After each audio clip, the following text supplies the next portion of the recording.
Temec, le preguntan a la presidenta que si México está preparado para una revolución de ese tamaño. Yo no, o sea, yo quiero entender o quiero entender que a veces los medios de comunicación quisieran ver una especie de guerra o de pleito o de discusiones entre la presidenta Claudia Sheinbaum y Donald Trump. México, claro que está preparado para lo que venga. Está preparado México para todo lo que se le ponga enfrente, porque tiene una presidenta que está defendiendo a su patria y a su gente. Escuche lo que dice la presidenta Sheinbaum. Bueno, yo quisiera insistir en este tema del TEMEC, porque, bueno, si bien Estados Unidos ha hecho hincapié en que quiere reducir su déficit comercial, el mayor déficit que tiene es con China, con quien no tiene ninguna negociación, de más del 19%, Suiza, que es de alrededor del 15%, y México también alrededor del 14%. El secretario del Tesoro decía que, o mostraba satisfacción de las negociaciones que tiene cara a cara con por lo menos 18 países con los que tienen tratados comerciales, llevan 17, ha dicho que han aceptado reducir aranceles a Estados Unidos, que pronto daría a conocer estos resultados, o se esperarían. Y esto, bueno, pues lo llevo al deseo de Donald Trump de no revisar, sino renegociar el tratado, el TEMEC, con México, una dura posición que se esperaría, porque estamos hablando de un acuerdo que llevaría otros 16 años, que de no aceptarse o de aceptarse una renegociación, pues también llevaría a la aprobación de los congresos, tanto de Canadá, Estados Unidos como de México. Esto alargaría más pues la certidumbre y lo que finalmente está atorando muchas inversiones, que es el temor.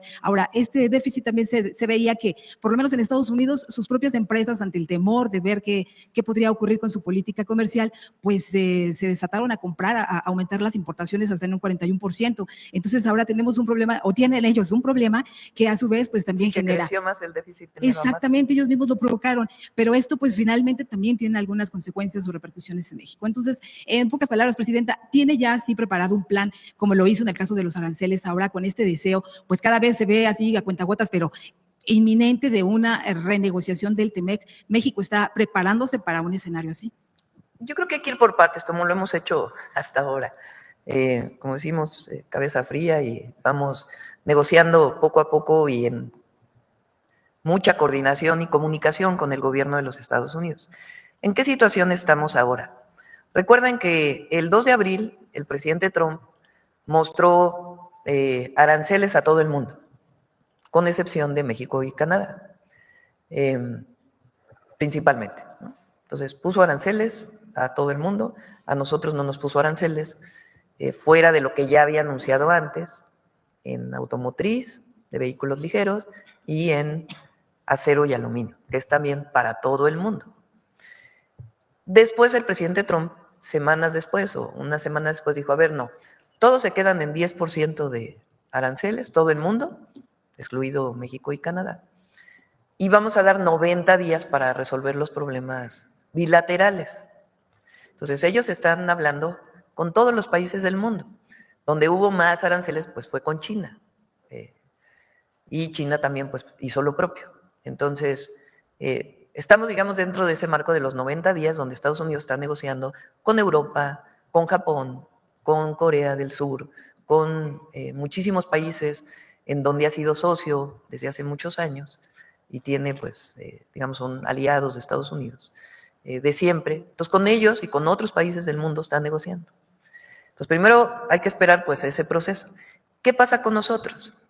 Bueno, ahora tenemos condiciones favorables para la automotriz. Recuerden que salió publicado que en el caso de autopartes siguen los aranceles cero, y en el caso de los vehículos completos que se exportan, pues hay descuentos relacionados con la parte que es producida en Estados Unidos, en México y en Canadá. Entonces, eso, digamos, va en su propio camino. En el caso del acero y el aluminio, también hay pláticas con el gobierno de Estados Unidos para obtener una mejor condición de las exportaciones de México a Estados Unidos. Estamos ahora en ese proceso. Una vez que terminen estos 90 días que se planteó, pues ya podemos hablar de otros temas. Hasta el momento, en las pláticas con comercio, con Hacienda, no se ha planteado nada formal, con excepción de la declaración que hizo ayer el presidente Trump, que dijo, está bien, hay que revisarlo, igual hacemos otro. O sea, tampoco dijo algo claro, ¿verdad? Entonces no hay que adelantarnos mucho y esperar este tiempo que logremos una mejor condición que la que tenemos ahora y continuamos nosotros con las pláticas. Fíjense, el secretario Ebrard va casi cada 15 días a Washington y su equipo tiene reuniones cada semana sobre temas específicos. Entonces no nos adelantemos a lo que va a ocurrir en el 2026. En cualquier caso estamos preparados, hay mucha coordinación, también hay que decirlo, con el sector privado en México, con los empresarios, para los temas de exportaciones, importaciones, todo lo que tiene que ver con el Plan México, hay mucha plática con ellos a través también de la Secretaría de Economía. Entonces, para cualquier circunstancia México está preparado, pero pues nosotros como siempre esperamos que se mantenga, que la revisión o la renegociación pues sea poca, ¿sí? Que sea lo menos posible. El día de ayer, su homólogo de los Estados Unidos, Donald Trump, mencionó, entre otras cosas, que el TEMEC ha sido muy efectivo y seguirá siendo muy efectivo, pero también mencionó que la gente no lo ha respetado. ¿Qué postura tiene a este respecto? Vamos a ponerlo de esta manera. Aquí he platicado varias veces cómo las exportaciones de México a Estados Unidos o de Canadá a Estados Unidos o viceversa, de Estados Unidos a México, pueden tener aranceles muy bajos o aranceles cero, es decir, impuestos por exportación. El Tratado México-Estados Unidos-Canadá, el objetivo que tiene es que no haya impuestos por exportación e importación entre nuestros países y que haya libre comercio, por eso se llama así. Las exportaciones con cero aranceles, digamos de libre comercio, en los últimos años, más de el propio sexenio del presidente López Obrador, se han exportado de dos formas. Una, a través del TEMEC, y la otra, a través de esta regla que tiene la Organización Mundial de Comercio, que es nación más favorecida, que tiene sus características y que es algo que es válido, que es legal, pero es parte de otra cosa distinta al TEMEC. Lo que el presidente Trump dice es que aquello que se exporta por nación más favorecida, pues no está cumpliendo las reglas del TEMEC. Y en efecto, porque se puede exportar por nación más favorecida sin cumplir lo que se llama regla de origen. A ver, voy a explicar más detalle para que... Si uno exporta por el TEMEC, hay lo que llaman reglas de origen. Quiere decir que la mayor parte de lo que se fabrica tiene que ser fabricado en los 3 países.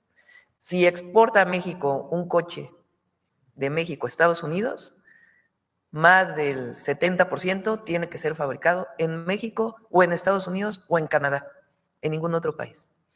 E igual para muchas otras cosas, no solamente autos, tiene que tener reglas de origen, que quiere decir que se fabrique en cualquiera de los 3 países que somos parte del TEMEC.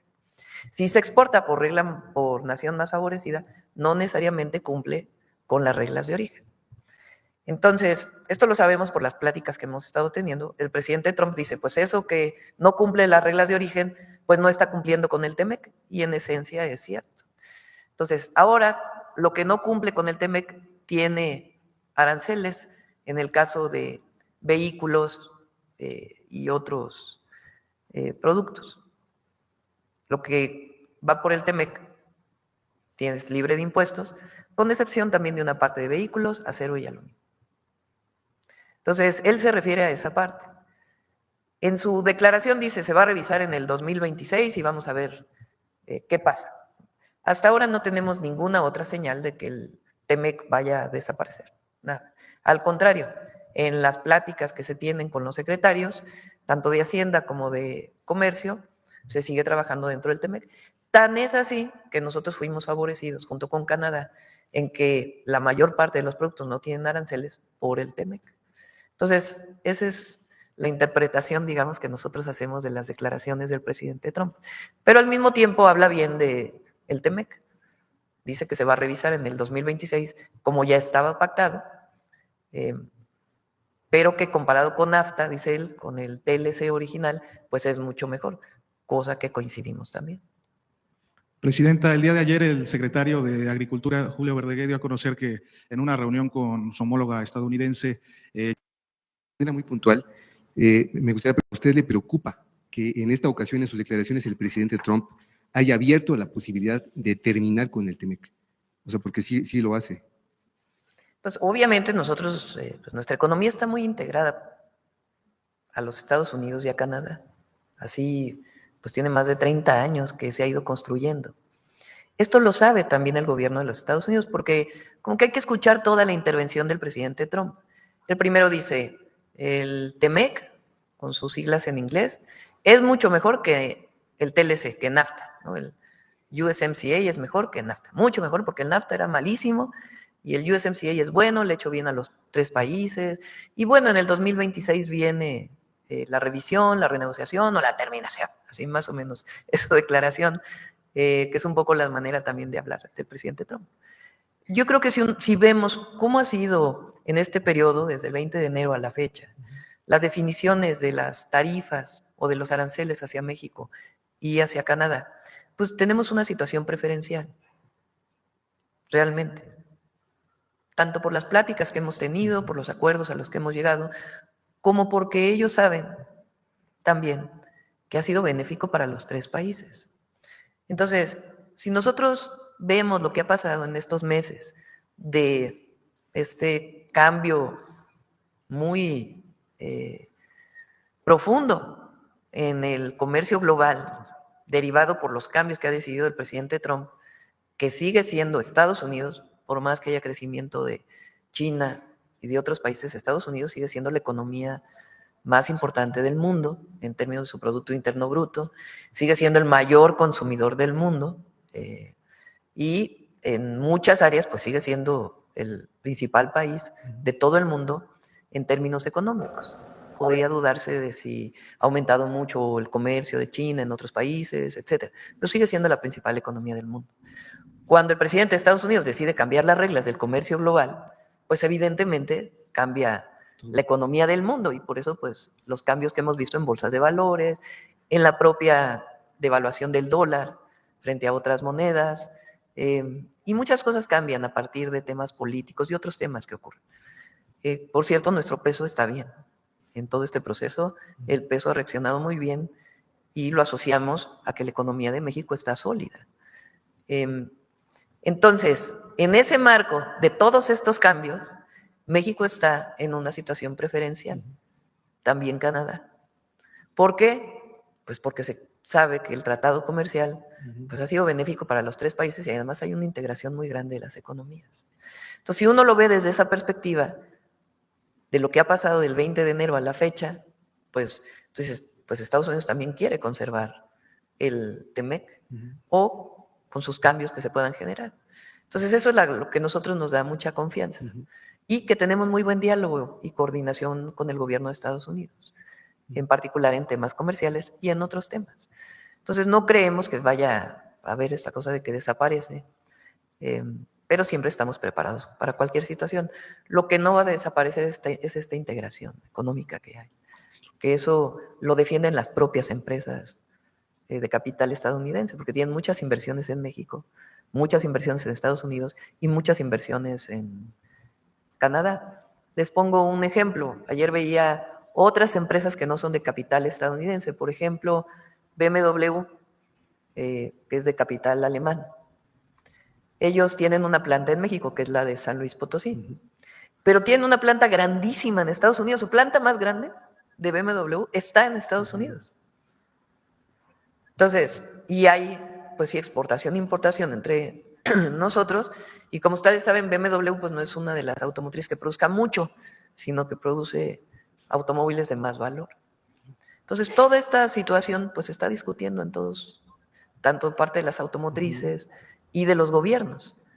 Entonces, ha sido muy favorable el TEMEC para los 3 países y habrá cosas que discutir. Estados Unidos está preocupado, como lo hemos oído por parte del presidente Trump, del déficit que tiene, es decir, está importando mucho de muchos países del mundo, entre ellos México. Y nosotros lo que hemos dicho es, pues es que hay integración, hay cosas que se fabrican aquí, nosotros también le compramos muchísimo a Estados Unidos.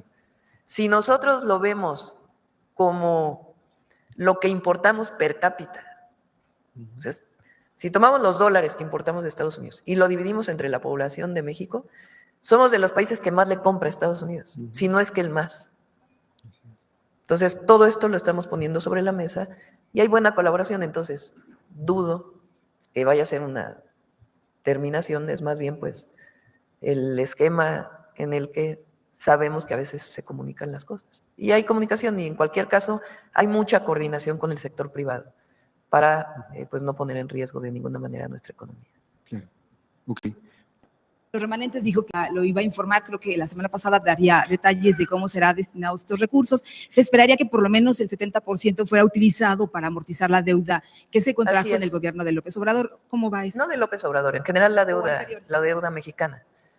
Así está en la ley, no es algo que nosotros definamos. Cuando hay remanentes ¿qué quiere decir remanente? Que tienen mayor ganancia de la esperada, de acuerdo con el propio Banco de México. Entonces ahora decidieron integrar a la tesorería del gobierno de México 17,000 millones de pesos. De esos 70% tiene que ir al pago de la deuda, así está establecido en la ley. Entonces el restante lo vamos a dedicar a inversión pública y estamos viendo en dónde es mejor invertirlo. En particular, pues siempre pensamos que hay que invertir en aquellos lugares donde más se necesita. Okay. Ayer el secretario de Agricultura, Julio Verdeguer, dio a conocer que en una reunión con su homóloga estadounidense llegó a acuerdos allá en Washington. ¿Le mencionó cuáles son estos acuerdos? Sí, ayer hubo 2 reuniones de secretarios del gobierno de México, una del secretario Ebrard con el secretario de Comercio y también con el secretario que tiene que ver con los tratados comerciales. También fue muy buena reunión. Hablé con él ya en la noche y me reportó que fue muy buena reunión, muy amigable, y se están buscando mejores condiciones en todos los casos, particularmente acero y aluminio, incluso vehículos, aunque tenemos una buena situación ahora, no la que teníamos antes, pero mejor que otros países, y en otros temas, incluido el jitomate.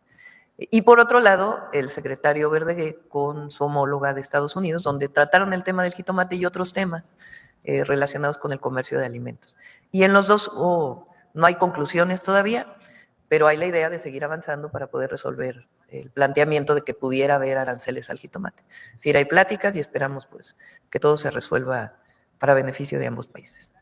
También el día de ayer, Presidenta, la Fiscalía General de Estados Unidos dio a conocer este decomiso histórico de 3 millones de pastillas de fentanilo allá en la Unión Americana, presuntamente ligadas al cártel de Sinaloa. Preguntarle si el gobierno de México colaboró de alguna manera con información o con otras cosas para este decomiso. Fíjense, esto es también muy importante lo que está haciendo Estados Unidos. Nosotros planteamos desde el primer momento que hay una parte que nos corresponde a nosotros, que es atender la generación de violencia en nuestro país, atender la construcción de la paz a través de la estrategia que hemos planteado. Y tiene que ver con detenciones en México de aquellos generadores de violencia, pues vinculados con la delincuencia organizada. A partir de pues, la estrategia que hemos planteado, mañana vamos a dar el informe, son buenos números los de abril, ya lo verán ustedes. Y en abril pues hubo más de 2,000 detenciones. Pero en las pláticas que tuvimos desde el primer momento y que continúan, planteamos que era muy importante lo que Estados Unidos hiciera en Estados Unidos. Si ustedes recuerdan, lo he planteado varias veces en la mañanera e incluso en videos que subí en su momento a mis redes sociales. También en Estados Unidos hay operación de delincuencia organizada, sino quién vende el fentanilo en las ciudades de Estados Unidos. Entonces ayer, pues lo que se hizo fue una detención y un decomiso muy importante de pastillas de fentanilo en Estados Unidos. Ellos lo vinculan con un grupo delincuencial de México, pero tiene que ver, pues esencialmente, con operaciones también de nacionales estadounidenses del otro lado de la frontera. También planteamos el tema de que disminuya el paso de armas a México y también Estados Unidos está haciendo lo propio. Entonces esto habla de la buena coordinación que hay, en donde nosotros operamos, trabajamos en coordinación en nuestro territorio y ellos lo que tienen que hacer en su territorio. Entonces este decomiso que hacen pues es muy importante porque tiene que ver pues con las organizaciones delincuenciales que operan en los Estados Unidos y que también Estados Unidos pues tiene que hacer su parte. Entonces hay buena comunicación, más allá de si en este particular operativo hubo coordinación o no, lo importante es que hay mucha comunicación, como siempre hemos dicho, cooperación, coordinación, sin subordinación. Y hasta ahora, en temas de seguridad, migración y comercio, ha habido mucha coordinación y cada quien hacemos nuestra parte en nuestro territorio para beneficio de ambas naciones. En este en específico, Presidenta, no hubo coordinación como tal, entonces. Hay coordinación permanente. Ya no quisiera avanzar mucho más, pero hay coordinación permanente. Ok, finalmente, Presidenta.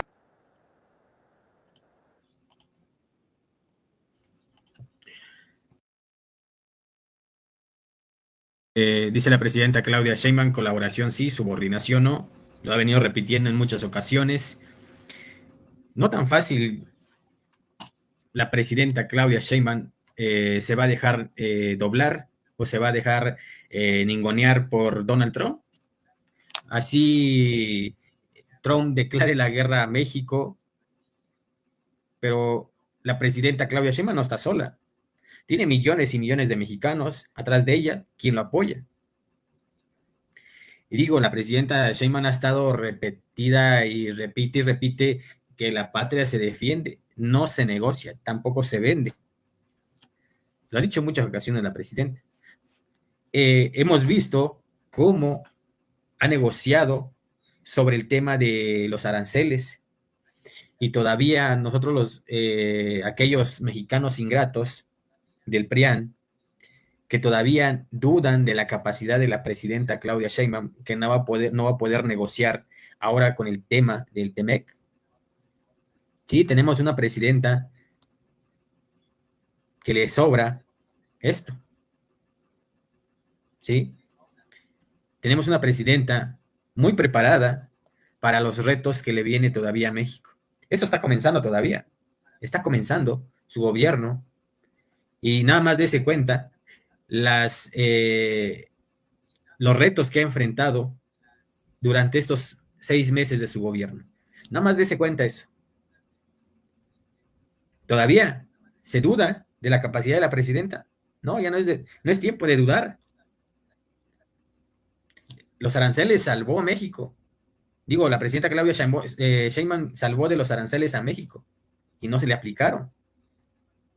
Ahora con el TEMEC se va a negociar, diga lo que diga Trump, la presidenta Sheinbaum siempre va a estar con la cabeza fría, analizando cómo se va a negociar. Y hay tema de conversación con sus secretarios, están constantemente cambiando opiniones. Porque beneficia a los 3 países, México, Estados Unidos y Canadá. Eso le beneficia a Estados Unidos, no solo a México, no solo a Canadá. ¿Sí? ¿Cómo es ese dicho político que dicen, ahora se ha conocido que si a Estados Unidos le estornuda, a México le da la pulmonía? Es un dicho político, así dicen, ¿no? Pero Estados Unidos ya estornudó y México no le ha dado la pulmonía. ¿Por qué? Porque sus finanzas, su economía está por las nubes. ¿Sí? Nada más dése cuenta, en tiempo real le voy a compartir esta imagen de mi pantalla. Mire esto que le voy a compartir. 19.59 peso mexicano. Estaba aquí hace el 8 de abril, y fue bajando, así, nada más dése cuenta el precio del dólar. Y no ha subido. ¿Recuerda usted cuando llegó el tema de la reforma al Poder Judicial? Que todos decían, es que la reforma al Poder Judicial va a echar a perder la economía, la reforma al Poder Judicial va a acabar con la economía de México, los mercados del mundo. O sea, la economía mexicana está sana. Yo escuchaba un personaje, ayer lo pasamos, incluso vamos a ver si lo encontramos ahorita, se lo paso, porque supuestamente el que hizo las reservas, el que comenzó con las reservas en el Banco de México fue Ernesto Zedillo. Es el que comenzó con la reserva de México en el banco. Pero ayer le digo, lo pasábamos ayer, es un personaje que criticó mucho a Xóchitl Gálvez, que dónde estaba Xóchitl Gálvez, que por qué no daba la cara. Le hablo de Pedro Ferriz.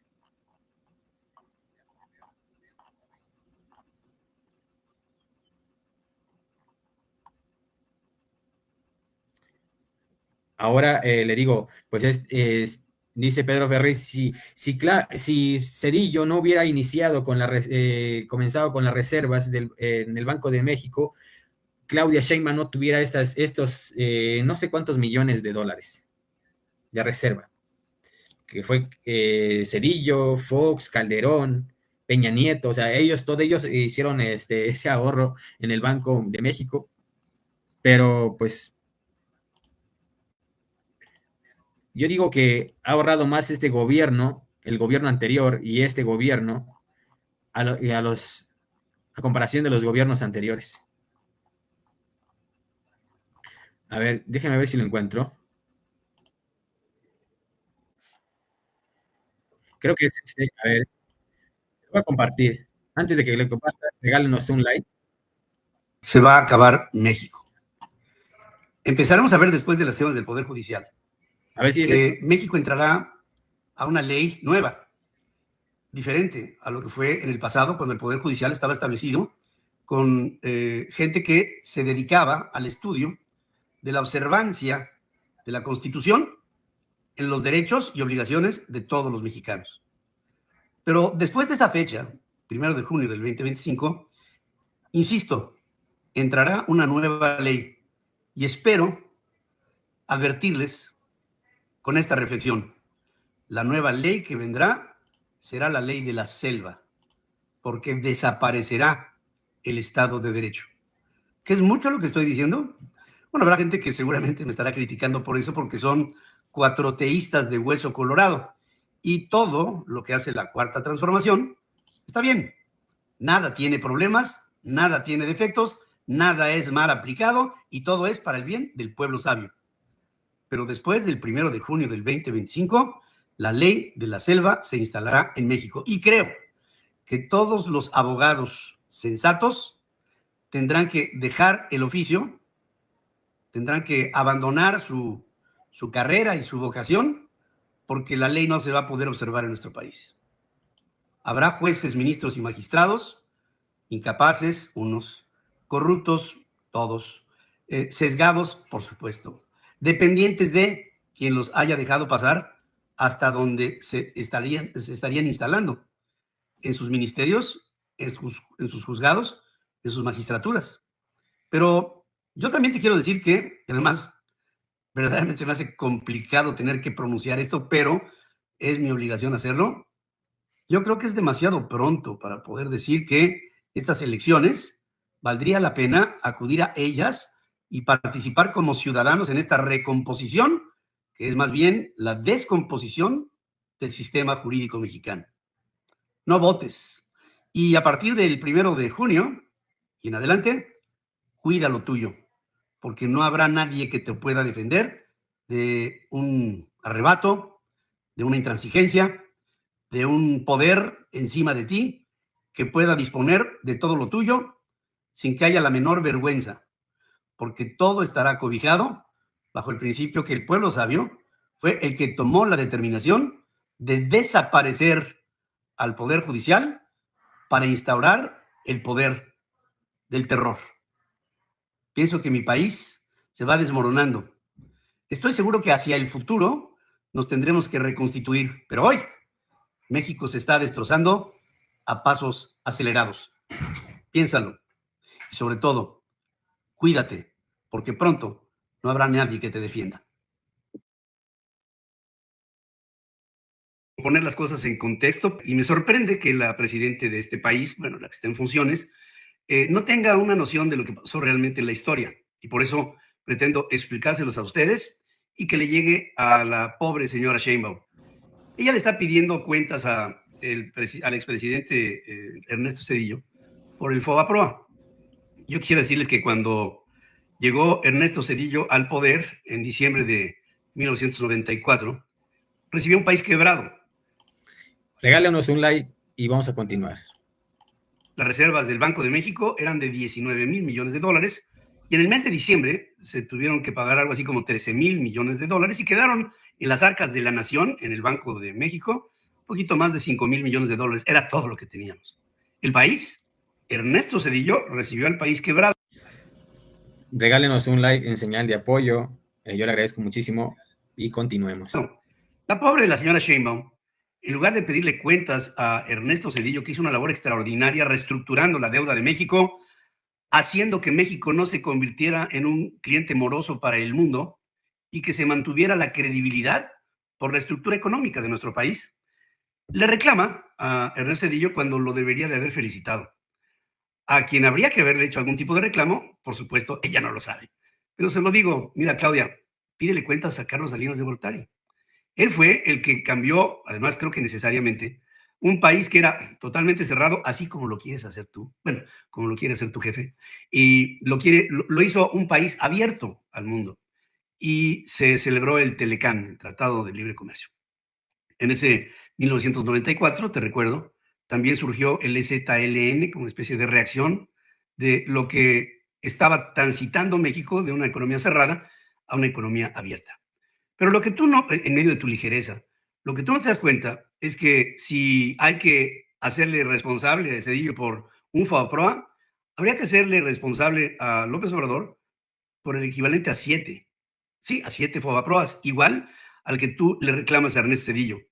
Y también creo que estás pidiendo cuentas para que se revise qué es lo que se gasta en la pensión de Ernesto Zedillo. Creo que a Ernesto Zedillo, para retirarlo, no le hicieron un hospital cerca de su casa solamente para atenderlo, no le pusieron un trenecito solamente para que no estuviera tan solo, no le hicieron una Guardia Nacional completa, pretoriana, para cuidarlo, que por cierto ahora está descansando porque el jefe está en Cuba, guarecido, muerto de miedo, esperando que le caigan los Estados Unidos encima. No, Claudia, no es con descalificaciones como se defiende un país, es con acciones asertivas. Y te voy a decir una cosa, hoy lo único que te sostiene la fortaleza de México son las reservas del Banco de México. Y quiero decirte que esas reservas las empezó a hacer Ernesto Zedillo Ponce de León. Después, Vicente Fox Quesada. Después, Felipe Calderón. Después, incluso hasta el imbécil de Peña Nieto. Y ahora tienes casi 300 mil millones de dólares que te acompañan ante cualquier vicisitud. Claro, la capacidad destructiva tuya y de Morena es infinita. Vamos a ver cuánto nos dura, pero por lo pronto, no te confundas. Los enemigos están dentro de ti. Hay que preguntarle a la presidenta si en realidad existen esos 300 mil millones de dólares en el Banco de México, porque don Pedro Perris está preocupado, o también podría ser que él esté ya analizando que se viene una caída en la economía mexicana. Puede ser que vuelvan a postular a Zedillo para presidente, para que vuelva a ser otro FOBAPROA. ¿Será que aguanta todavía Ernesto Zedillo para presidente? Fíjense que a estos políticos, pues nunca van a llegar a los talones del presidente Andrés Manuel López Obrador. Porque le apuesto ahorita que Ernesto Zedillo, si viene a México, viene con camioneta blindada y ni siquiera se da un pase, puede caminar una cuadra, ni 2 metros puede caminar. Porque le tienen miedo a los mexicanos. Le tienen miedo a los mexicanos. ¿Sí? Ya nos desviamos del tema. Eso es lo que dice la presidenta Claudia Sheinbaum sobre la economía mexicana y sobre el TEMEC. Estados Unidos ya estornudó. México no le ha pegado la pulmonía. Por lo que su economía está fuerte y sana. Eso dice la presidenta Claudia Sheinbaum.